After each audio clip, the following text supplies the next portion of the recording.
नमस्कार, सूबा बोलेगा में आपका स्वागत है। मैं हूं आरिश अजहर आपके साथ और आज हम सूबा बोलेगा में बात करेंगे शहरों में कितना बारूद, ये हम क्यों कह रहे हैं, बताएंगे आज आपको सूबा बोलेगा में।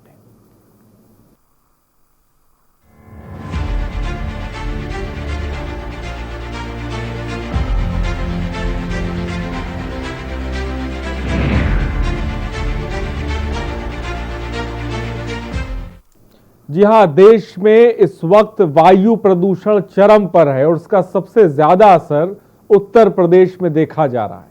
कानपुर, लखनऊ, गाजियाबाद महानगरों में एक्यूआई का स्तर काफी हद तक बढ़ चुका है। ऐसे में इन सबके लिए पटाखों को ज्यादा जिम्मेदार माना जा रहा है और इन पर रोक लगाने के लिए दिल्ली में पहल कर दी गई है। आपको बता दें कि एनजीटी की रिपोर्ट के बाद पटाखों की रोक लगा दी गई है, लेकिन सवाल ये उठता है कि दिल्ली, एनसीआर और अन्य शहरों में यूपी से ही अवैध पटाखों की खेप भेजी जाती है, लेकिन यहां इन पर रोक क्यों नहीं लग रही है। ऐसे में सवाल ये भी उठता है कि आखिर यूपी के शहरों में कितना बारूद छिपा है, क्योंकि गाहे बगाहे पुलिस की नाक के नीचे अवैध बारूद का कारोबार फल फूल रहा है और आए दिन होने वाले हादसों में लोग की जान चली जाती है, लेकिन कार्रवाई क्या होती है या बखूबी जानते हैं, ये किसी से छिपा नहीं है। तो बढ़ते प्रदूषण के बीच नेशनल ग्रीन ट्रिब्यूनल ने पटाखे को लेकर बड़ा फैसला लिया है। एनजीटी ने दिल्ली एनसीआर में 30 नवंबर तक के लिए पटाखों पर रोक लगा दी है। वहीं 200 एक्यूआई से ऊपर वाले शहरों में भी पटाखों का इस्तेमाल नहीं होगा। पर वहीं अगर सूबे की बात की जाए तो हालात उलट हैं। प्रदेश के तमाम जिलों से लगातार अवैध पटाखों की फैक्ट्रियों का भांडाफोड़ हो रहा है और भारी मात्रा में बारूद बरामद किया जा रहा है।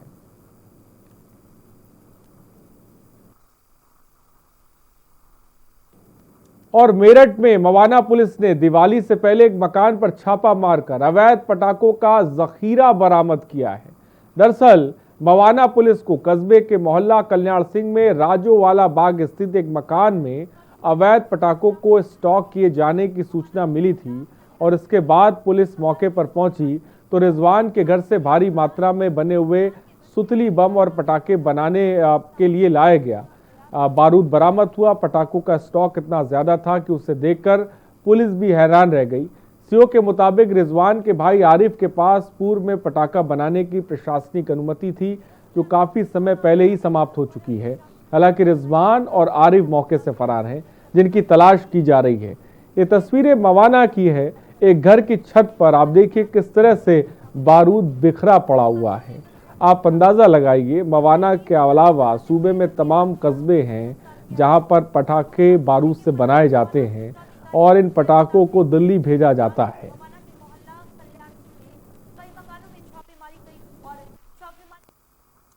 आजमगढ़ शहर में दिवाली के नजदीक आते ही पुलिस अवैध पटाखों के खिलाफ सक्रिय हो चुकी है। कई जगहों पर अवैध पटाखे की छापेमारी जारी है।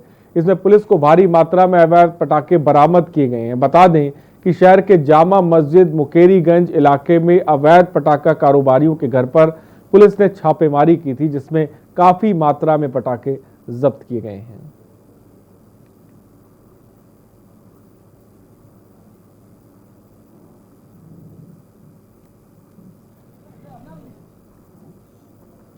और इन सब के बीच आगरा से खबर, एनजीटी के आदेश के बाद डीएम ने एक्शन लिया है। पटाखों की बिक्री और जलाने पर डीएम ने रोक लगाई है। आतिशबाजी के दुकानों के लिए अस्थायी लाइसेंस स्थगित, लाइसेंस का रिन्यू करने और नया लाइसेंस बनाने पर रोक। खबर इस वक्त आपको बता रहे हैं,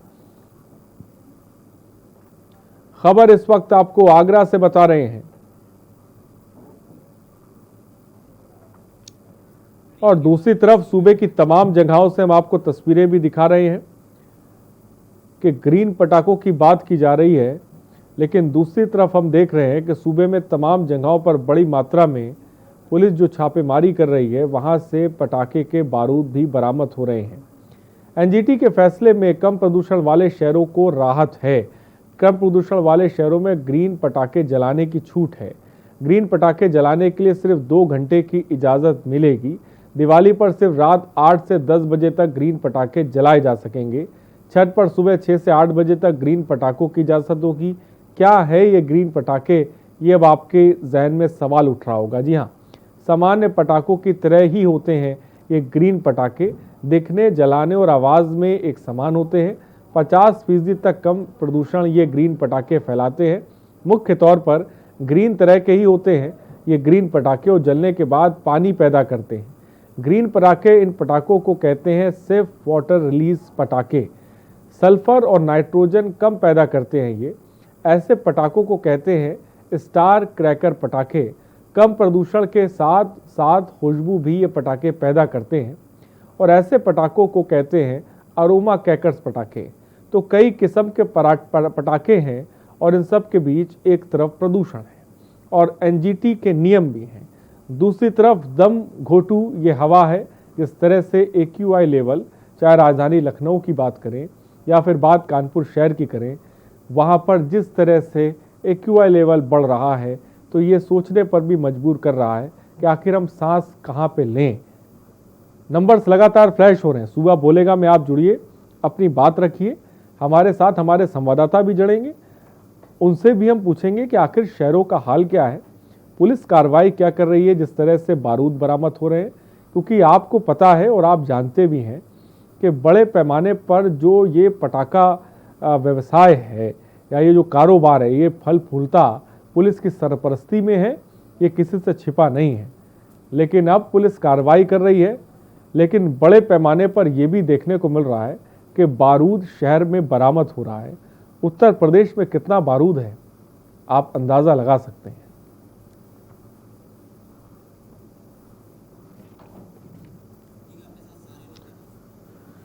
तो चलिए, हमारे साथ हमारे गेस्ट भी जुड़ रहे हैं हमेशा की तरह सुबह बोलेगा में। उनसे आपका तारुफ सबसे पहले हम करा दें। जयवीर मावी हमारे संवाददाता गाजियाबाद से इस वक्त हमारे साथ जुड़ रहे हैं। अमित दुबे हमारे संवाददाता राजधानी दिल्ली से इस वक्त हमारे साथ जुड़ रहे हैं। डॉक्टर अनिल जोशी पर्यावरण एक्सपर्ट हैं, विशेषज्ञ, वो भी इस वक्त हमारे साथ जुड़ रहे हैं। आपका बहुत बहुत स्वागत है डॉक्टर साहब। और साशी पोली मेंबर ऑफ एनजीटी हैं, वो भी इस वक्त हमारे साथ जुड़ रहे हैं। आप सबों का सबसे पहले बहुत बहुत स्वागत है। और सबसे पहले अमित दुबे के पास चलते हैं। अमित, राजधानी दिल्ली में इस वक्त आप हैं, दिल्ली की क्या तस्वीर है? एक तरफ एनजीटी का नियम है और दूसरी तरफ ये भी देखने को मिल रहा है कि बड़े पैमाने पर पुलिस पटाखे भी बरामद कर रही है। क्या जानकारी है अमित दिल्ली को लेकर आपके पास? देखिए, दिल्ली सरकार ने पहले कर दिया था, अब बात थी एनजीटी, तो एनजीटी का भी आज डिसीजन आ गया। उसके बाद पुलिस जो है आतिशबाजी की बात करें तो लगातार उसकी बरामदगी कर रही है।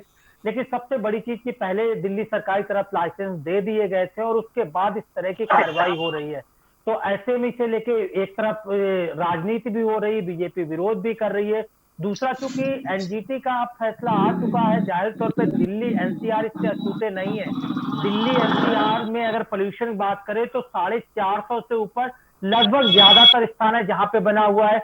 रिसेंटली यहाँ तक कि हेल्थ एडवाइजरी जो है वो जारी कर दी गई है। यहाँ पे हेल्थ अलर्ट जारी किया गया है, जिसमें साफ तौर पर कहा गया है कि जो बुजुर्ग हैं या जो बच्चे हैं वो घरों से बाहर ना निकले, जरूरत पड़ने पे ही बाहर निकले, अपने घरों की खिड़कियां बंद रखे, दरवाजे बंद रखे। और यहाँ तक कि अगर आम आदमी भी बाहर जाएगा तो उसे इस चीज का एहसास होगा खास तौर पे कि किस तरह से दिल्ली में पोल्यूशन है, कैसे उसे आंखें खोलना मुश्किल हो रहा है।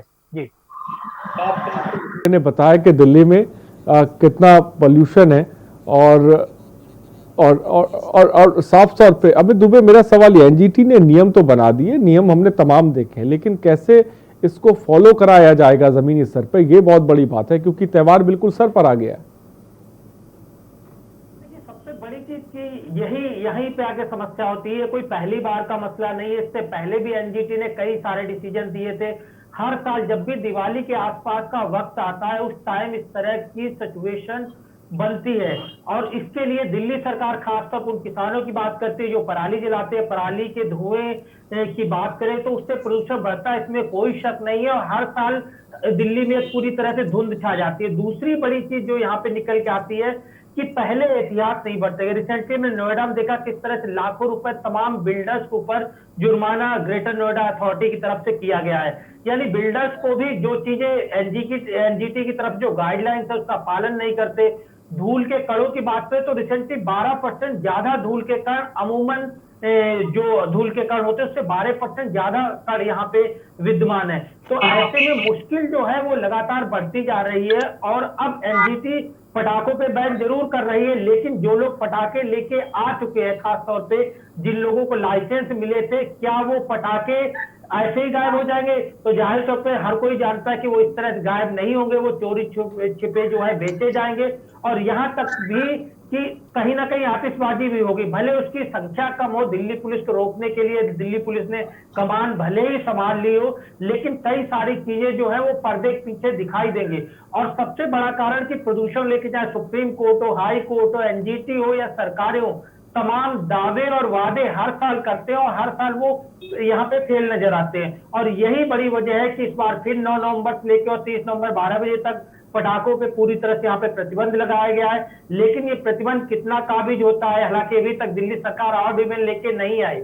एक नई स्कीम और दिल्ली सरकार लेके आई जिसमें कहा गया कि पराली में विशेष छिड़काव होगा, और पराली को लेके जो दिल्ली सरकार के लोग हैं वो खेतों में जाएंगे, जो किसान है खासतौर पर उस पे उसका छिड़काव होगा। उसके बाद उसे कंपोस्ट खाद बनाई जाएगी, जो खाद जो है खासतौर पे फसलों के लिए उपयोगी होगी। लेकिन सबसे बड़ी चीज की दिल्ली सरकार का ये डिसीजन की अगर हम बात करें तो दिल्ली में कितने खेत हैं? दिल्ली में पराली जलाने वालों की संख्या ना के बराबर है। जो पराली का धुआं है खासतौर वो हरियाणा, दिल्ली, हरियाणा की बात करें, यूपी की बात करें, पंजाब की बात करें, ये वो प्रदेश है जहां से पराली का धुआं पूरा दिल्ली में आके फैलता है या आसपास तमाम इलाकों में फैलता है। जाहिर तौर पे इन सरकारों को इस तरह कोई ना कोई डिसीजन लेना चाहिए, किसानों की मजबूरी को समझना चाहिए। किसान लगातार कह रहे हैं उनके पास इतना बजट नहीं है कि वो पराली को डैमेज कर सके। तो ऐसे में सरकार को कोई ना कोई यहाँ पे विकल्प निकालना होगा जिससे कि किसानों की पराली जलाने की समस्या से निजात मिले। और हर साल का जो ये है कि प्रदूषण बढ़ गया, एक्यूआई जो है 400, 500, 600 पहुंच गया, इस तरह की स्थिति पे काबू पाया जा सके। जी तो साफ तौर पे एक्यूआई लेवल लगातार राजधानी दिल्ली में, जैसा कि आप जानते हैं, कि ज़बरदस्त तरीके से बढ़ रहा है, जिसके बारे में अमित दुबे साफ तौर पे जानकारी दे रहे हैं। लेकिन इन सबके बीच एनजीटी के नियम है, ये नियम कितने फॉलो किए जाएंगे ये अपने आप में बड़ा सवाल है। क्योंकि नियम हर साल हमने देखा है कि होते हैं, बनते हैं, लेकिन वो नियम टूटते भी हैं, धराशायी भी होते हैं, ये भी हमने देखा। जयवीर मावी बुलंदशहर में, माफ कीजिए गाजियाबाद में इस वक्त आप हैं। गाजियाबाद में एक्यूआई लेवल क्या कह रहा है और खासकर प्रदूषण को लेकर किस तरह के कदम वहां पर उठाए जा रहे हैं, इसको बारे में थोड़ा सा बताएं। आज अगर हम एक्यूआई लेवल की बात करते हैं तो यहाँ पर हम मौजूद है, यहाँ पर 490 एक्यूआई का जो प्रदूषण का जो स्तर है, खतरनाक स्तर इसको कहा जा सकता है, जिस तरह से लगातार यहाँ पर बढ़ रहा है। इस समय मैं मौजूद हूँ साहिबाबाद के थाना टीला मोड़ क्षेत्र का फरूखनगर कस्बा है। यह कस्बा, यहाँ के अगर हम बात करते हैं इस कस्बे की, पहले मैं विशेषता ही बता दूं, छोटा कस्बा है, देहात का कस्बा, लेकिन यहाँ के बने हुए पटाखे दिल्ली एनसीआर में विशेष तौर पर जिनकी डिमांड होती है, बहुत बड़े स्तर पर यहाँ पर पैमाने की बात करें तो बड़े स्तर पर यहाँ पर पटाखों का व्यापार होता था। लेकिन इस बार स्थानीय प्रशासन की बात करें तो लगातार प्रशासन ने यहाँ पर छापेमारी की है और कई करोड़ रुपए के पटाखे यहाँ पर बरामद किए थे, उनको नष्ट कर दिया। लेकिन यहाँ पर पटाखों की जो बिक्री पूरी तरह से भी तो बताते कि यहाँ पर जब आप फरूखनगर कस्बे में जब आप प्रवेश करेंगे तो यहाँ पर सड़क के किनारे छोटे छोटे बच्चे, युवा, ऐसे तमाम लोग आपको मिलेंगे जो आपको पटाखे बेचने की डिमांड करते हुए नजर आएंगे।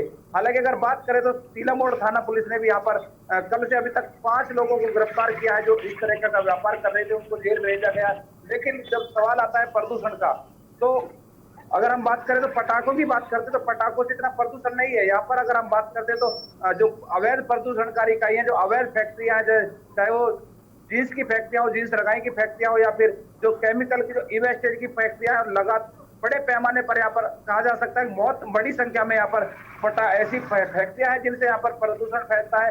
अवैध तमाम जो इकाइयां हैं दिल्ली के आसपास लगी हुई हैं, गाजियाबाद में लगी है। तो कहा जा सकता है कि जब तक इन प्रदूषणकारी जो इकाइयां हैं इन पर कंट्रोल नहीं होगा, नियंत्रण नहीं होगा, तब तक प्रदूषण को रोक पाना यहाँ पर मुश्किल है। क्योंकि अगर पटाखे की बात करें, जिस तरह एनजीटी ने आदेश दिया है, मैं आपको बता दूं कि यहाँ पर इस तरह के लोग हैं जो पटाखे बनाकर अपना व्यवसाय करते हैं और 1 साल का और जो परिवार का पालन पोषण की जो इनकम है उसको दीपावली के त्योहार पर कमाते हैं। ऐसे हजारों परिवार यहाँ पर है जो भूखे मरने की कगार पर पहुंच चुके हैं, उनके सामने आर्थिक मंदी का मामला है, क्योंकि ये लोग जो आसपास के जो साहूकार हैं उन लोगों से 10%, 20% तक के ब्याज पर पैसा लेकर यहाँ पर पटाखे के व्यवसाय में लगाते हैं।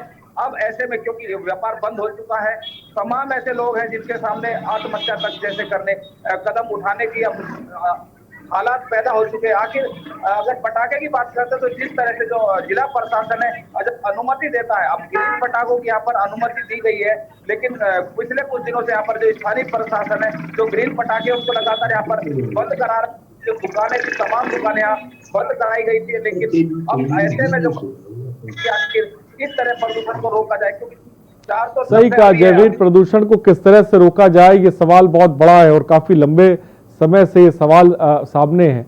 लेकिन सबके बीच कई सारी समस्याएं भी हैं, जैसे आपने बताया कि जो पटाखों का व्यवसाय करते हैं वो लोग आखिर कहाँ जाए, जो पटाखे खरीद चुके हैं पहले से और अब एनजीटी का नियम आया है वो आखिर कहाँ जाएंगे, और उन सबके बीच बड़े पैमाने पर जो सूबे में बारूद बन रहा है इसकी तस्वीरें भी लगातार मवाना और तमाम जगहों से हमने दिखाई दर्शकों को। वो भी सोचने का विषय है कि आखिर इतने बड़े पैमाने पर ये पटाखे बनते हैं, इतने बड़े पैमाने पर ये बारूद है जो राजधानी दिल्ली में जो है इसको सप्लाई किया जाता है।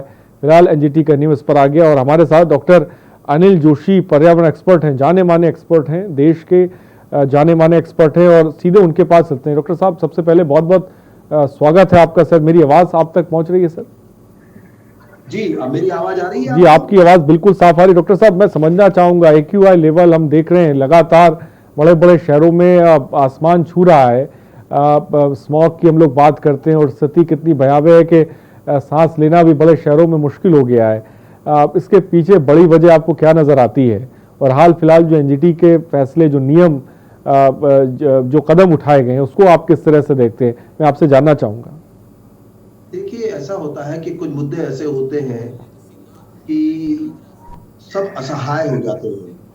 मैं इसलिए इस बात को कह रहा हूँ कि वो चाहे सरकारें हों और एनजीटी ने लगातार लंबे समय से कई तरह के नियम कानूनों से और सुप्रीम कोर्ट ने भी कई बार इस तरह की कड़ी चेतावनियां दी, लेकिन सबके बावजूद भी हम बहुत प्रभावी कोई सुझाव और सॉल्यूशन नहीं ला पाए। एक बात बहुत समझ की है और जो हम सबको भी समझना चाहिए, और आप जैसे न्यूज चैनल जो इन मुद्दों को उठाते हैं, लेकिन मेरा मानना है कि मुद्दे उसी समय नहीं उठाने चाहिए जब पॉल्यूशन या प्रदूषण की घटना हो। ये उन समय पे भी बतानी और समझनी और समझानी चाहिए जब इसका प्रकोप नहीं होता। ये बड़ा एक सवाल है। मैं दूसरी बात ये कहना चाहता हूँ कि देखिए, आज अब समय ये नहीं रहा, ये सारी दुनिया की कहानी है। अगर आपको लगता है ये दिल्ली है या कानपुर है, आगरा है या गाजियाबाद है, अब अगर दुनिया को भी आप देख लें तो दुनिया की एक दिशा कहीं भटकी भी है। और ये सब का बड़ा एक कारण यह है कि हम जो है एक ऐसी सभ्यता के बीच में पहुंच गए हैं जो भोगवादी सभ्यता है। और भोगवादी सभ्यता का एक ही चरित्र होता है कि हमें कोई भी कष्ट स्वीकार है, लेकिन आनंद में कहीं कोई कमी नहीं आनी चाहिए। और यही एक बड़ा कारण है कि हम इस बात को समझने में कहीं चूक गए कि हम स्लो पॉइजन ले रहे हैं। मुझे लगता है बार बार रिपीटेडली जनमानस के बीच में, सबके बीच में ये बात जानी चाहिए। ये टुकड़ों टुकड़ों में जाती है। मैं दूसरी बात यहाँ पे कहना चाहूंगा मित्र, पराली और पराली एक ऐसा बड़ा मुद्दा अब देश में खड़ा हुआ कि जिसमें ये कहा गया, कहीं किसानों को दोष माना गया, कभी सरकार का दोष माना गया, कभी जो प्रयोग हुए वो कहीं असफल दिखाई दिए, कहीं 1000 करोड़ रुपए इसी काम के दिए गए थे, उनके असर नहीं दिखाई दिए। अब सवाल ये है कि मित्र, क्या किसान अपना गेहूं धान पैदा करना तो बंद नहीं करेंगे तो आपस में फिर दूसरी संकट में फंस जाएंगे भूख के।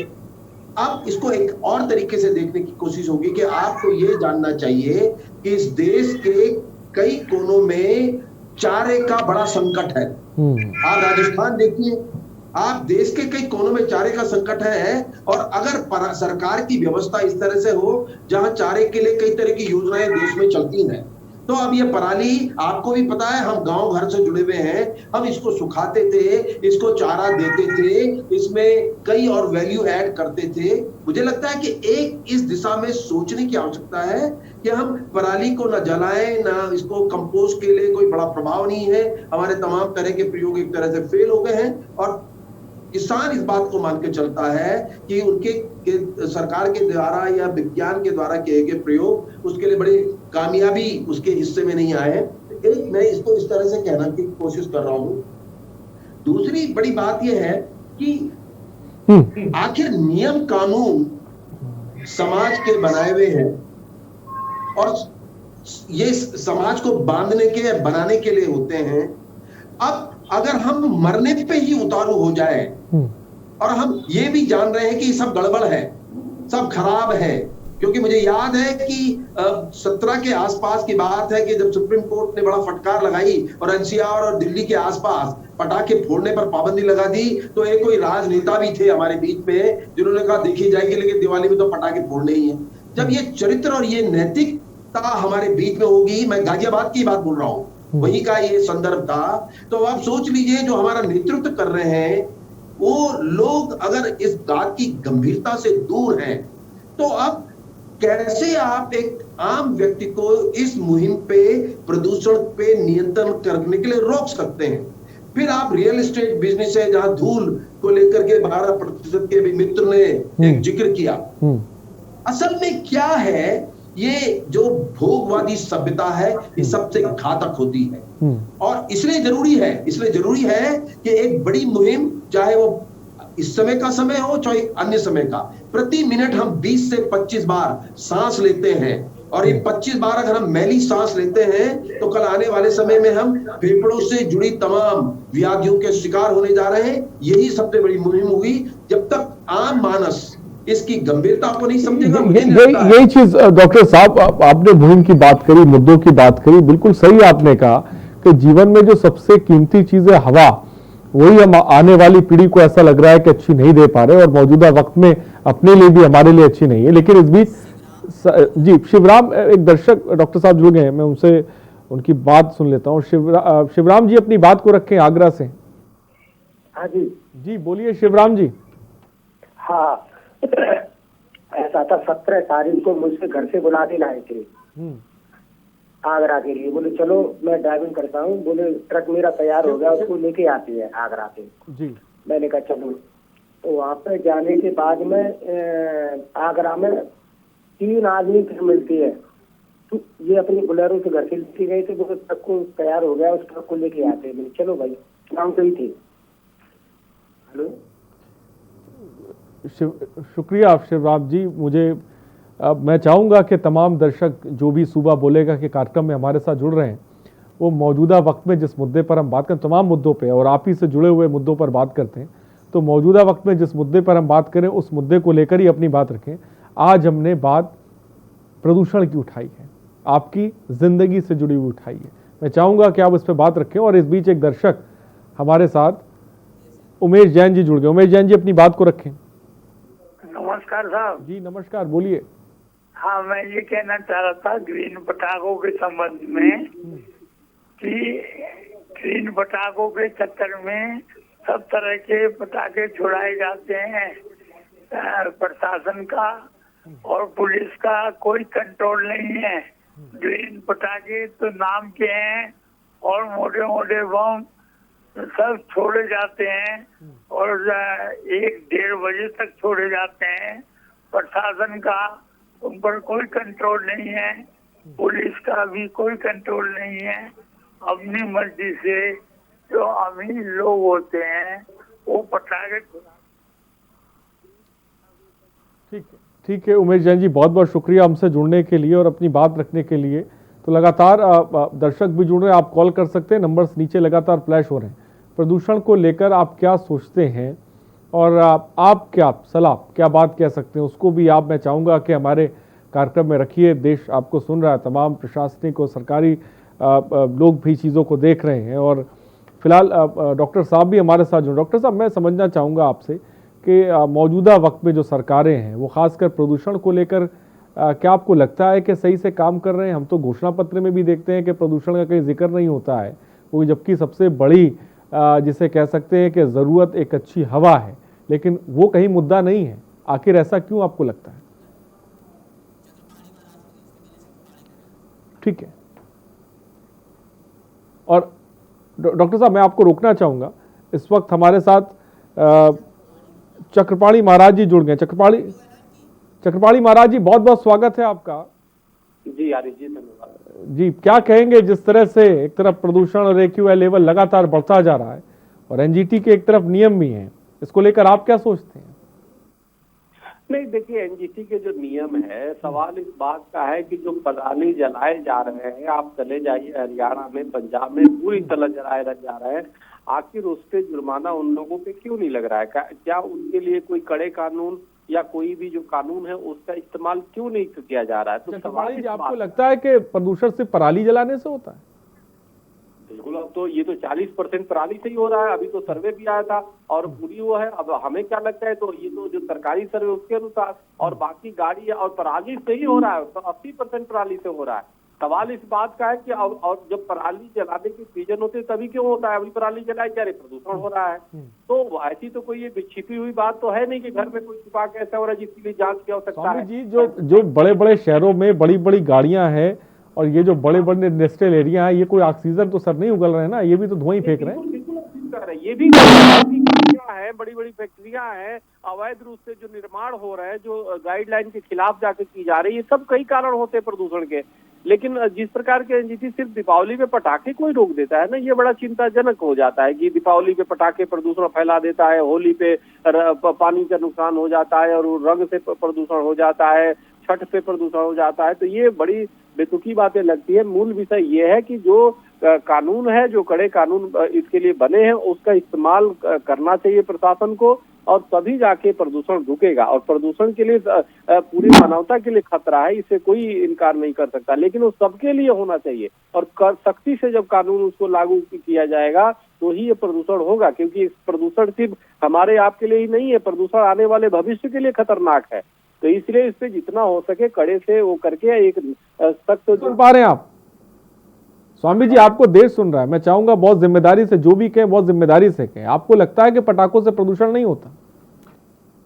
पटाखे से उतने पटाखे एक दिन फूटते हैं, अगर जो पटाखे से प्रदूषण होता है सालों भर के लिए रोक लगा दो ना पटाखे। मैं तो चाहता हूं कि सालों भर के। अब एक फिल्म अभिनेत्री थी प्रियंका चोपड़ा, उनके 2 साल पहले के बयान थे कि जी प्रदूषण होता है तो मुझे, जब दीपावली आता है तो मुझे घुटन होता है, मुझे दमे का सांस फूलने लगता है। और वही प्रियंका चोपड़ा की जब शादी हुई तो करोड़ों रुपए के पटाखे उन्होंने छोड़ दिया, उस समय उनको दमा नहीं हुआ। सवाल इस बात का है कि आप दूसरे को तो पाठ पढ़ाओ, और जब अपने बेटे और बेटियों की शादी हो तो करोड़ों रुपए के पटाखे छोड़ दो, या अपने विवाह में 1 जनवरी जब आता है तो नए साल का शुरुआती पटाखे। एक तरफ हम देख रहे हैं कि स्मॉग के देखिए हालात है, एक्यूआई लेवल लगातार बढ़ता जा रहा है, दूसरी तरफ एनजीटी ने नियम पटाखों के लिए बनाया, और आप कह रहे हैं कि पटाखे छुड़ाने पर प्रतिबंध नहीं होना चाहिए।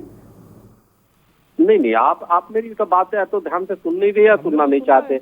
सवाल इस बात का है कि अगर जो कानून बनाने हैं तो कई सालों भर के लिए रोक दो ना। ठीक है, आप बकरीद से प्रदूषण नहीं होता क्या? इतने बकरे काटे जाते हैं करोड़ों, उस पे एनजीटी का ध्यान क्यों नहीं किया? इतने खून की नदियां बह जाती है, पानी नुकसान होता है, मांस से सड़ता है तो कितनी पर्यावरण को नुकसान होता है। दिन भर नमाज, रोज ही, एक दिन नहीं, साल भर में एक दिन नहीं, पूरे दिन आप बताओ कि नमाज पढ़े जाते 5 वक्त की, कितनी ध्वनि प्रदूषण होता है, उस पे तो कभी एनजीटी ने नहीं किया। दूसरी बात ये है कि अब रामलीला होता था, रामलीला इस बार बंदी हो गया, कोरोना उससे फैल रहा था कि रामलीला हो रहा है, मंदिर के द्वार बंदी हो गए। अब आपको ये लगा कि दीपावली कोई बंद, जब 2 घंटा। स्वामी जी का ऐसा कहना है कि पटाखों से शुद्ध ऑक्सीजन निकलती है, उससे प्रदूषण नहीं होता। बहुत बहुत शुक्रिया स्वामी चक्रपाणी जी हमसे जुड़ने के लिए, अपनी बात रखने के लिए। तमाम दर्शक इस वक्त सुन रहे हैं, स्वामी जी की बात को भी आपने बखूबी सुना होगा। और दूसरी तरफ हम जो लगातार जिस पर बहस कर रहे हैं कि आखिर हम आने वाली पीढ़ियों और मौजूदा समय में अपने लिए किस तरह की हवा छोड़ रहे हैं, किस तरह की ऑक्सीजन हमारे लिए, इस पर भी हमें ध्यान देने की जरूरत है। रुकिए छोटे से ब्रेक के लिए, हम जल्द हाजिर होंगे।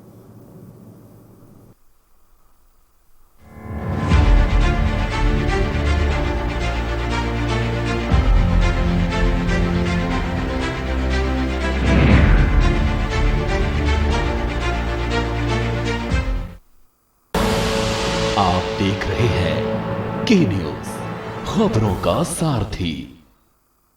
स्वाद और खुशबू में झूम के भाई लेके आए गोल्डी मसाले, खुशबू और स्वाद ऐसा तो रिश्तों में गुस्सा कैसा। GGS education group, launches 20% discount on academic fee of courses MBA, BBA, BCA, BFSI and GM, D Pharma, B Pharma. Offers best infrastructure, best transport facility, best academic service and best placement service.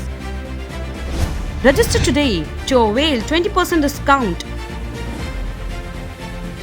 Call 9971 496 497 or visit the campus Kanpur Lucknow highway near Unnao. GGS Education Group. खुदी को आजमाया है तो ये अंदाज आया है, खुदी को आजमाया है तो ये अंदाज आया है. तुम में भी मैं हूं, शुद्ध प्लस पान मसाला. किसकी होगी जीत, किसकी होगी हार? अब की बार बिहार में किसकी सरकार? सबसे तेज नतीजे, सबसे सटीक कवरेज देखिए सिर्फ के न्यूज पर नॉन स्टॉप कवरेज. कल सुबह 7 बजे से लगातार. आप देख रहे हैं के न्यूज, खबरों का सारथी.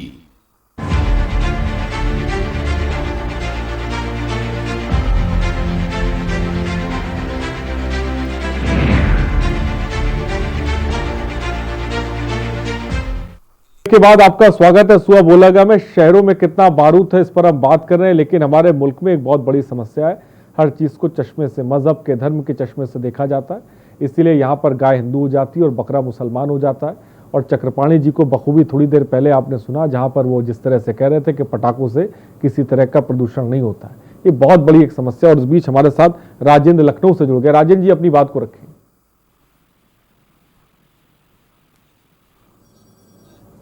उमा लखनऊ से इस बीच एक और दर्शक हमारे साथ है. उमा जी अपनी बात को रखें.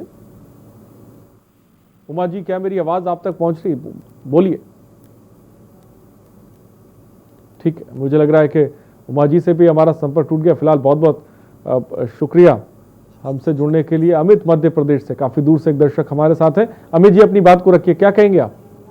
मैं ये कहूंगा सर, हजारों लोगों का पेट मारा जाएगा इसमें, फटाके बंद हो जाएंगे तो आप. हाँ बोलिए अमित जी, क्या कहना चाहेंगे आप? हेलो. हाँ बोलिए. मैं ये कहूंगा, ये फटाके बंद हो जाते हैं तो कई गरीबों के परिवार मिट जाएंगे, जैसे कोरोना ने मार दिया है.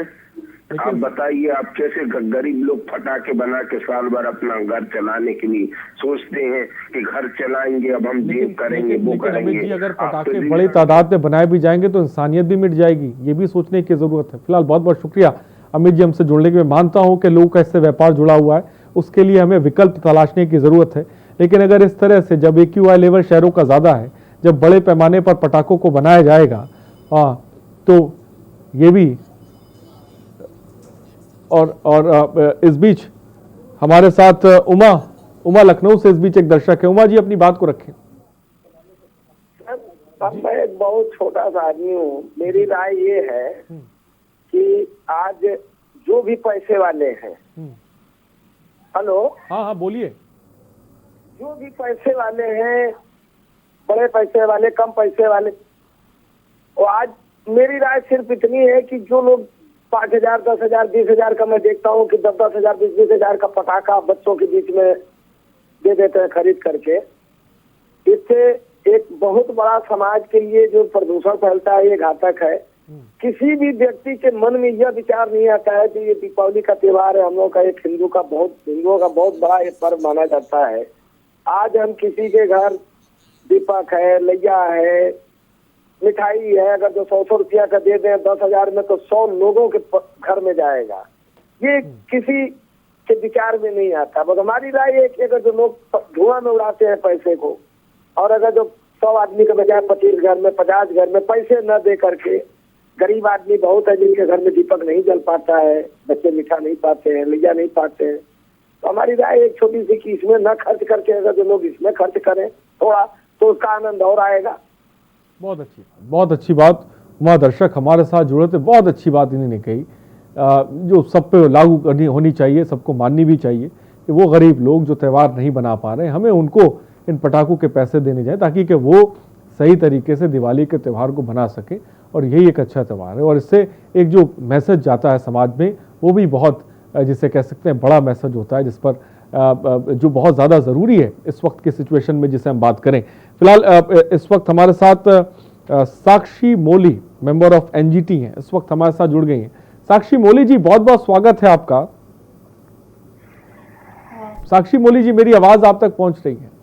जी जी। साक्षी मोली जी, आप मेंबर हैं एनजीटी की, मैं आपसे भी जानना चाहूंगा, तमाम नियम एनजीटी के बनाए जाते हैं, चाहे पराली को लेकर या फिर बात हम पटाखों को लेकर या प्रदूषण को लेकर, लेकिन ये भी देखने को मिलता है जमीनी हकीकत जो होती है वो ये पहुंचते पहुंचते ये नियम धराशायी हो जाते हैं। क्या कहेंगी सबसे आप, कैसे प्रदूषण रोका जाएगा, क्योंकि AQI लेवल शहरों का लगातार बढ़ता जा रहा है? जी, मैं पहले तो इस बात को थोड़ा सा क्लियर कर दूं कि मैं एनजीटी में मेंबर नहीं हूं, मैं एनजीटी में स्टैंडिंग काउंसिल हूं और बहुत समय से एनजीटी केसेस को, एनवायरमेंटल केसेस देख रही हूं, तो इस चीज को मैं क्लियर कर देना चाह रही थी। अच्छा, दूसरा ये है कि अभी अभी जहाँ तक हम आज पटाखों की बात कर रहे हैं, तो पटाखों पे जो ऑर्डर आया है वो कल आज ही एक ऑर्डर आया है, 5 तारीख को ये हियरिंग थी जिसमें 4 पिटीशन साथ ही साथ ली गई थी और बहुत सारे स्टेट्स ने, इंक्लूडिंग दिल्ली, चंडीगढ़, ओडिशा, यहाँ पर ऑलरेडी यहाँ के जो पॉल्यूशन कंट्रोल कमेटीज हैं, इन्होंने पटाखों के मैन्युफैक्चरिंग पे, पटाखों के सेलिंग पे, पटाखों के चलाने पे ऑलरेडी बैन कर दिया था। और मैं ये बात, एक बहुत इंटरेस्टिंग इस पूरी जो हियरिंग हुई थी और उसमें एमाइकस ने जो कोर्ट को सपोर्ट किया था, कोर्ट को, उसमें ये एक चीज बहुत क्लियर बताई गई थी कि जो PM2.5 लेवल है वो पटाखों के चलाने से बहुत ज्यादा इंक्रीज हो जाता है और PM2.5 लेवल से जिस तरह के लंग्स इन्फेक्शन या लंग्स पे प्रॉब्लम्स आती हैं, सेम स्टडीज देखी गई हैं। एक्चुअली एमाइकस क्यूरी ने जब कोर्ट को असिस्ट करते हुए कुछ डॉक्यूमेंट्री एविडेंसेस दी थी तो उसमें ये दिखाया था कि जो PM2.5 से जिस तरह के इन्फेक्शन लंग्स में आते हैं, सेम काइंड का इन्फेक्शन कोविड भी लंग्स को इफेक्ट कर रहा है। So there is a very much direct relation between COVID-19 disease and disease due to PM2.5 level. पहला सवाल ये कि जो एनजीटी ने बैन किया है, तो मैं उस चीज को बहुत हद तक मानती हूँ कि वो बहुत ही इम्पोर्टेंट था और वो बहुत जरूरी था उसका होना। एक आपका ये सवाल है कि ग्राउंड लेवल पे, तो सर उसके लिए अगर दिल्ली की सिर्फ बात करें तो दिल्ली का जो नोटिफिकेशन है उसके अकॉर्डिंग कुछ टीम्स बनाई गई हैं। ऑलमोस्ट हर डिस्ट्रिक्ट में 11 डिस्ट्रिक्ट में टीम्स बनी हैं जो टीम्स चेक करेंगी, मैन्युफैक्चरिंग यूनिट्स को भी चेक करेंगी कि वहाँ पे वो पुराना स्टॉक ना रहे। और जिस तरीके से जुर्माना लगाया गया है कि अगर सेलिंग कोई पटाखा बेचता हुआ पकड़ा जाता है तो 10,000 रुपए जुर्माना होगा, कोई पटाखा चलाते हुए जाता है, दिखता है, मिलता है तो 2,000 रुपए जुर्माना होगा। तो डेटरेंट इफेक्ट होंगे। अब रूल का पहले बनना बहुत इंपॉर्टेंट है, उसके बाद उसका कितना इफेक्टिव इम्प्लीमेंटेशन है दैट डिपेंड, कितना इफेक्टिव है। चलिए इफेक्ट भी देख लेते हैं। अमित दुबे भी हमारे साथ है, हमारे ब्यूरो चीफ। अमित दुबे, आपने सुना साक्षी मोली को, जहां पर उन्होंने नियम की बात बताई और एनजीटी की जो टीमें हैं वो किस तरह से ग्राउंड लेवल पे जाकर कार्रवाई कर रही हैं। मैं आपसे समझना चाहूंगा, क्या कोई कार्रवाई देखने को मिल रही है पटाखा बेचने वालों पर या खरीदने वालों पर, या स्टॉक की बात कर ली जाए इसको लेकर? अमित दुबे, मेरी आवाज आप तक पहुंच रही? जी बिल्कुल। देखिए, कार्रवाई क्योंकि शुरू हो गई आज, एनजीटी ने साफ तौर पे जिस तरह डिसीजन दिया, उसके बाद दिल्ली पुलिस जो है वो एक्टिव हो गई है। हालांकि पहले ही दिल्ली सरकार ने डिसीजन ले लिया था, जिस वजह से आमतौर से खुली मार्केट में आपको पटाखे नहीं मिलेंगे। अगर आपको पटाखे खरीदने हैं तो आपको चोरी छुपे पटाखे मिलेंगे, वो भी पुलिस की नजर में नहीं है। और अगर पुलिस की नजर में पटाखे आते हैं तो उसे लेके कार्रवाई हो रही है। अब क्योंकि एनजीटी का डिसीजन आ चुका है, लेकिन सबसे बड़ी चीज जो स्टार्टिंग में लाइसेंस दिए गए थे, जिस लाइसेंस की वजह से तमाम लोग पटाखे खरीद के ले आए हैं और उनके पास में स्टॉक है, तो ऐसे में अगर पुलिस पकड़ती है तो शायद उस स्टॉक को नष्ट किया जा सकता है। अगर वो लोग खुद अपने स्टॉक को कहीं अलग करते हैं तो उसे नष्ट नहीं किया जा सकता। जाहिर तौर पे उसकी सेलिंग हुई, यहाँ नहीं तो वहां कहीं ना कहीं उन्हें सेलिंग होगी, इसमें कोई दो राय नहीं है। पुलिस इसे लेके हालांकि अपने दावे कर रही है, साफ तौर पे पुलिस ने कहा है कि दिल्ली में जो पटाखे बैन है पूरी तरह से और यहाँ पटाखों की बिक्री नहीं होगी। लेकिन जिस तरह से हरियाणा सरकार ने पहले डिसीजन दिया था कि 2 घंटे दिवाली वाले दिन 2 घंटे आतिशबाजी की जा सकती है, अब क्योंकि एनजीटी के डिसीजन बाद अगर हम फरीदाबाद की बात करें, गुड़गांव की बात करें जो कि एनसीआर में आते हैं, दोनों जगह पटाखे नहीं चलाए जा सकते, नहीं बेचे जा सकते, क्योंकि यहाँ का AQI लेवल जो है वो 450 के ऊपर है।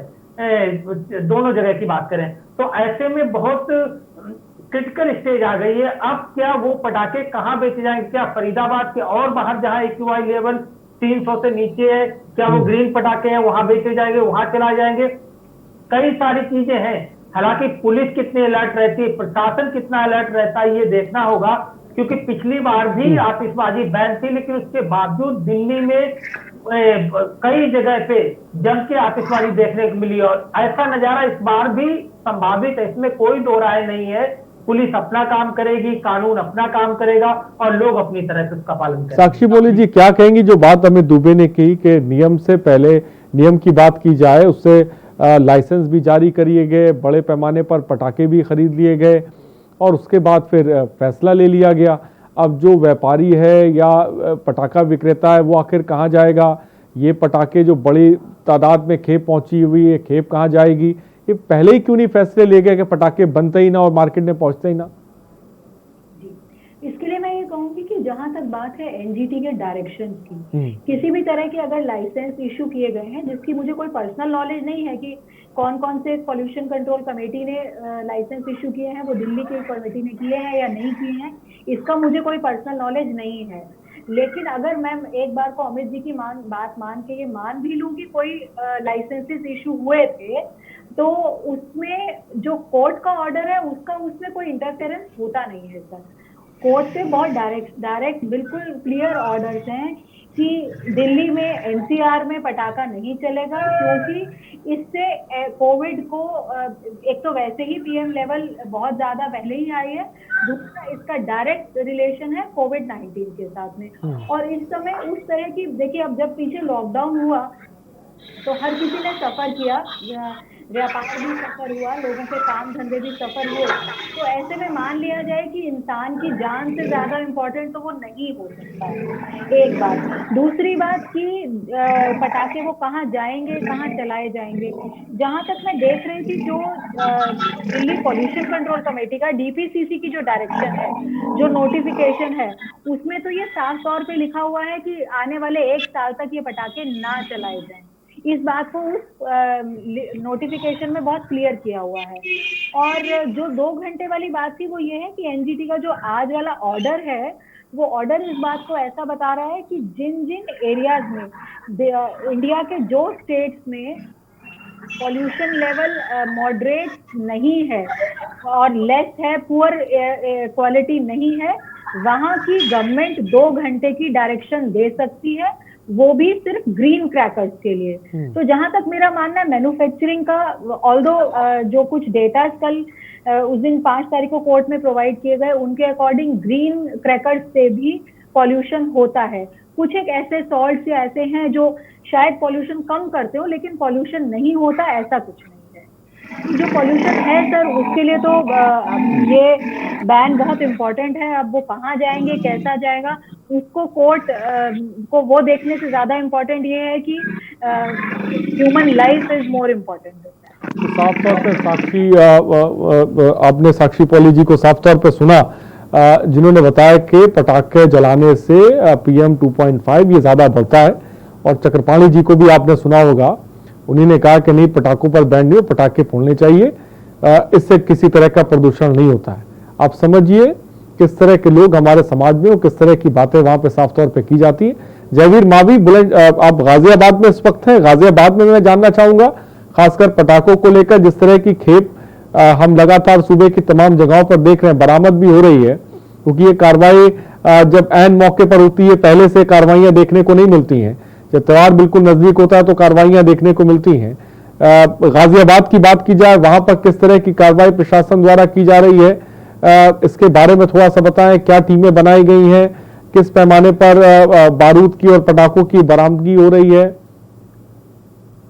जी आरिफ, मैं आपको सबसे पहले बता दूं कि अगर हम बात करते हैं पटाखों के खिलाफ, जो पटाखा विक्रेता है उनके खिलाफ जो कार्रवाई की अगर हम बात करते हैं, तो गाजियाबाद का प्रशासन पिछले 1 महीने से भी पहले से लगा हुआ है और लगातार यहाँ पर छापेमारी की है। लगातार यहाँ पर घरों में जाकर सर्चिंग ऑपरेशन किए गए हैं। करोड़ों रुपए के पटाखे यहाँ पर बरामद कर नष्ट कर दिए गए हैं। वहीं अब जो प्रशासन की जो योजना है आने वाली 10 यानी कि कल मंगलवार को यहाँ पर जो फर्रुखनगर कस्बा, आप मेरे पीछे बोर्ड तस्वीरों में भी देख रहे होंगे, लिखा हुआ है, यहाँ पर 10 सेक्टरों में इस गांव को बांटा जाएगा और उसके बाद पीएससी, पैरामिलिट्री फोर्स, उसके अलावा स्थानीय पुलिस के साथ साथ हर घर में यहाँ पर छापेमारी की जाएगी और उसके बाद यहाँ पर जितने भी घर होंगे सब में तलाशी ली जाएगी कि पटाखे ना मिल पाए। लेकिन बड़ा सवाल इस तरह उठता है कि यहाँ पर अगर हम बात करते हैं फर्रुखनगर कस्बा की, तो यहाँ पर एक तरह से स्लीपर सेल कहा जा सकता है कि छोटे छोटे बच्चों को यहाँ पर सड़क पर छोड़ा हुआ है, जिनको कुछ मेहनताना दिया जाता है और वो बच्चे जब सड़क पर जो लोग निकलते हैं गाड़ी से, वाहन से, दुपहिया वाहन से, सबसे पूछते हैं कि पटाखा लेंगे। तो जब पटाखा लेने की बात की जाती है तो यहाँ पर अभी चोरी छुपे से पटाखे बिक रहे हैं। हालांकि प्रशासन लगातार निगाहें बनाए हुए है, लेकिन अभी तक इस दौरान जो बड़ी खेप अभी नहीं मिल पाई है, क्योंकि जिस तरह जो अगर पटाखा जो दुकानदार हैं वो भी दहशत में है और अगर इस बात को हम समझ सकते हैं कि जो पटाखा व्यापारी हैं थोड़ी संख्या में। जानना चाहेंगे आपसे, जो आपकी पटाखा व्यापारी से भी बात हुई होगी, कि वो क्या कह रहे हैं, किस तरह की बात कह रहे हैं, वो किसको जिम्मेदार ठहरा रहे हैं? क्योंकि पटाखे बने भी हैं, पटाखे बिके भी हैं, लोगों के घर तक पटाखे पहुंचे भी हैं और इन सब के बीच एनजीटी के नियम भी हैं। इस सब के बीच हम आपकी पटाखा जो व्यापारी होंगे, जो इस कारोबार से जुड़े हुए लोग हैं, वो क्या कह रहे हैं, वो किसकी गलती बता रहे हैं? वही बताना चाहता हूँ, पटाखा व्यापारी हैं, हमारी बात हुई थी उनसे तो उनका साफ तौर पर कहना है कि उन्होंने लाइसेंस जो ग्रीन पटाखे का है लेने के लिए लाखों रुपए खर्च किए, आगरा से वो लाइसेंस लेकर के आए और उसके बाद जिलाधिकारी की अनुमति लगी। उन्होंने यहाँ पर जो करोड़ों रुपए का जो कर्जा लेकर, जो ब्याज पर पैसे लेकर साहूकारों से यहाँ पर पटाखे बेचने के लिए जो अपना जो शोरूम था, जो दुकान थी, उसको खोला, लेकिन स्थानीय प्रशासन ने उस दुकान को बंद करा दिया। अब ऐसे में सवाल उठता है कि पटाखा व्यापारी हैं कहीं ना कहीं कर्ज में डूबे हुए हैं, आत्महत्या तक जैसे सवाल उनके मन में आ रहे हैं कि आखिर अब कहां से कर्जा उतारा जाएगा, किस तरह से वो अपने जो लिया हुआ जो कर्ज चुका पाएंगे, किराए के मकान में रहेंगे या घर कैसे अपने घर में रह पाएंगे। बच्चों के सामने बड़ी समस्या है। तो पटाखा जो व्यापारी है यहाँ पर पूरी तरह से बर्बाद हो चुका है, क्योंकि आय का इनकम है नहीं, साधन खत्म कर दिए है प्रशासन ने। कई करोड़ रुपए के, मैं आपको बता दूं यहाँ पर अब से अगर हम कुछ दिनों पिछली बात करते हैं तो इसी बाजार में फर्रुखनगर के कस्बा में 20 से 30 करोड़ तक का व्यापार, पटाखा व्यापार यहाँ पर हुआ करता था, जिसको लेकर अब अगर हम बात करते तो उम्मीद है कि जिस तरह से प्रशासन यहाँ पर कार्रवाई कर रहा है, स्थानीय प्रशासन यहाँ कार्रवाई कर रहा है, तो पटाखा नहीं बिक पाएगा, बहुत कम व्यापार यहाँ पर हो पाएगा, चोरी छिपे हो पाएगा।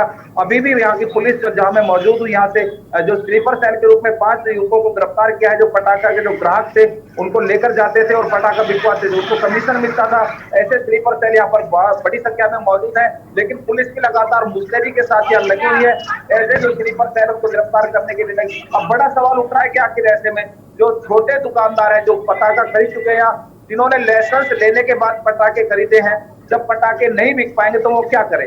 सवाल यही आता है बार बार कि जब अब हालांकि जब प्रशासन पर प्रभाव किया तो दुकानदार तो कोर्ट की शरण में गए, तो कोर्ट ने उन्हें अनुमति भी दी है पटाखे बेचने की, क्योंकि ग्रीन कैक्टर।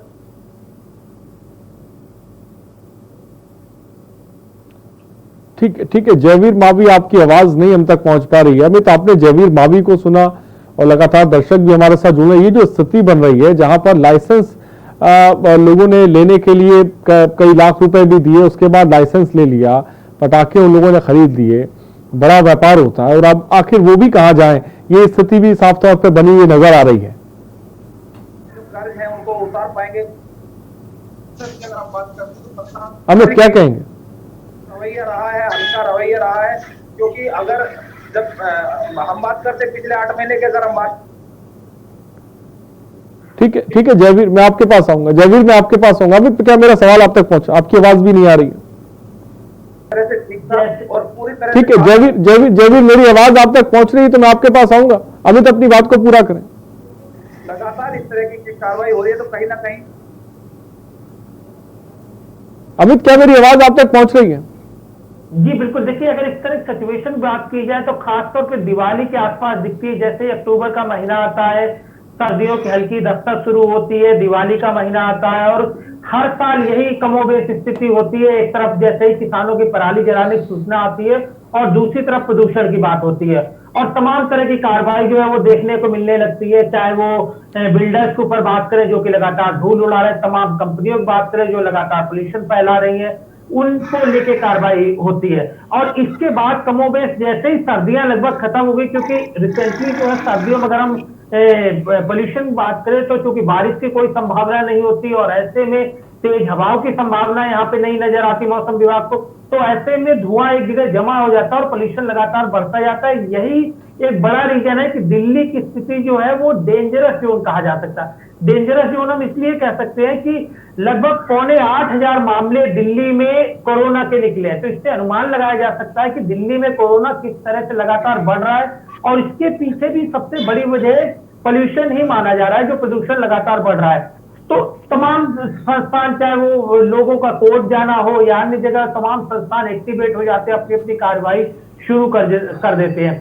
लेकिन जैसे ही ये बारिश का मौसम आएगा, जैसे यहाँ से AQI 300 के नीचे आएगा, क्योंकि 300 के ऊपर खतरनाक माना जाता है और 300 से नीचे खतरनाक नहीं होता है, यानी वो भी सामान्य नहीं कहा जा सकता। सामान्य के लिए बहुत मेहनत करनी होती है और सामान्य सिर्फ अभी अगर हम रिसेंटली बात करें तो अभी जब लॉकडाउन था उस दौरान सामान्य टेम्परेचर, सामान्य पोल्यूशन के यहाँ पे लोगों ने या सामान्य चीजों के लोगों ने यहाँ पे दर्शन करे। चाहे वो यमुना के पानी की बात करें जो कि पूरी तरह जहरीला झाग इस समय वहां पे दिख रहा है, वो भी शांत था।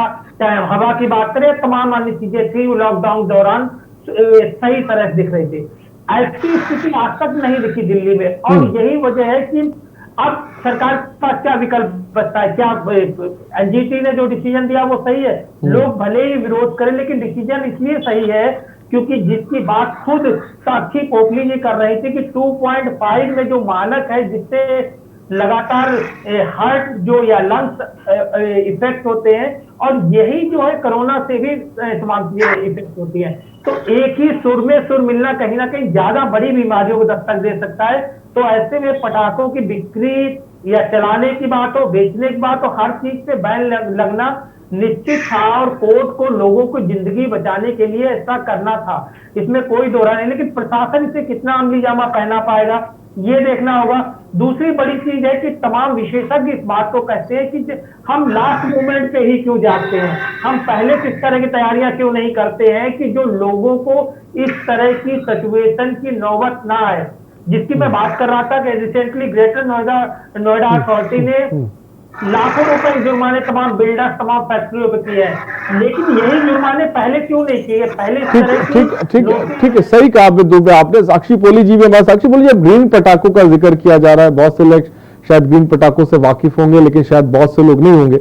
मैं आपसे जानना चाहूंगा ये ग्रीन पटाखे लगातार हम बता दे रहे हैं कि आखिरकार ग्रीन पटाखे हैं क्या, उसके बारे में भी हम लोगों को जानकारी दे रहे हैं। क्या ग्रीन पटाखों से हमारा जो PM है क्या वो इफेक्ट होता है जिस तरह की ग्रीन पटाखों को इजाजत दी गई है?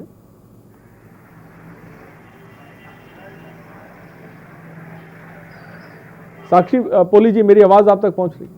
अच्छा ठीक है। ग्रीन पटाखे मैंने बताया था कि ग्रीन पटाखों में कुछ ऐसे सॉल्ट, ऐसे जो भी इंग्रेडिएंट्स हैं वो यूज होते हैं जो पॉल्यूशन जितना नॉर्मल पटाखों से होता है उससे थोड़ा कम हो सकता है, ये सिचुएशन है, लेकिन उससे पॉल्यूशन नहीं होता ऐसा कोई स्टडी नहीं आया है। अभी जो स्टडीज कोर्ट में फाइल की गई थी, जो एमएफएस क्यूरी ने भी फाइल की थी और बाकी पार्टीज ने भी फाइल की थी, उससे ये बहुत क्लियर हो गया था कि ग्रीन पटाखे भी पॉल्यूशन करते हैं और वो उसी तरह से PM 2.5 लेवल को बढ़ाने में भी कारगर होंगे और इंसान की जान के लिए भी वो नुकसानदायक हर हाल में होंगे। जिस हिसाब से रोज के 7,500-8 हजार केस अब आने शुरू हुए हैं दिल्ली में, जो ऑलरेडी कोविड पेशेंट्स हैं उनके लिए हो सकता है कि वो जानलेवा साबित हो जाए ये पटाखे चलाना।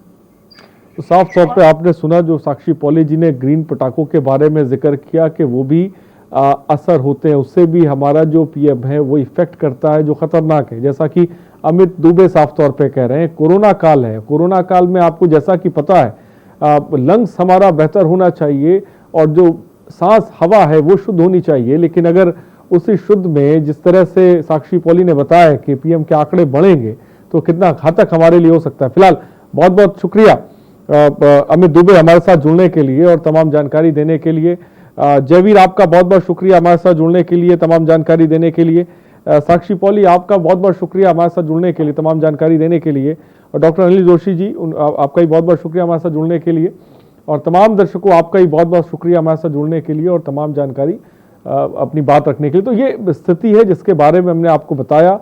एक तरफ एनजीटी के नियम है, लेकिन दूसरी तरफ हम ये भी देख रहे हैं कि पिसता हुआ व्यापारी भी है। इसने लाइसेंस लेकर लाखों रुपए देकर लाइसेंस खरीदा, उसके बाद पटाखों को भर लिया और वो पटाखे अब लेकर कहाँ जाए, ये भी स्थिति बनी हुई है। दूसरी तरफ एनजीटी के नियम भी है और सबके बाद ये भी देखना है कि प्रदूषण का जो स्तर, जो एक्यूआई लेवल लगातार शहरों का बढ़ता चला जा रहा है। आखिर इस स्थिति से हमें कैसे निजात मिलेगी, ये अपने आप में बड़ा सवाल है। और हम आगे आने वाली पीढ़ियों के लिए कैसी हवा छोड़ के जाएंगे, कैसी ऑक्सीजन दे के उन्हें जाएंगे, ये भी अपने आप में बड़ा सवाल है। सुबह बोलेगा में इतना ही। बने रहिए हमारे साथ। नमस्कार।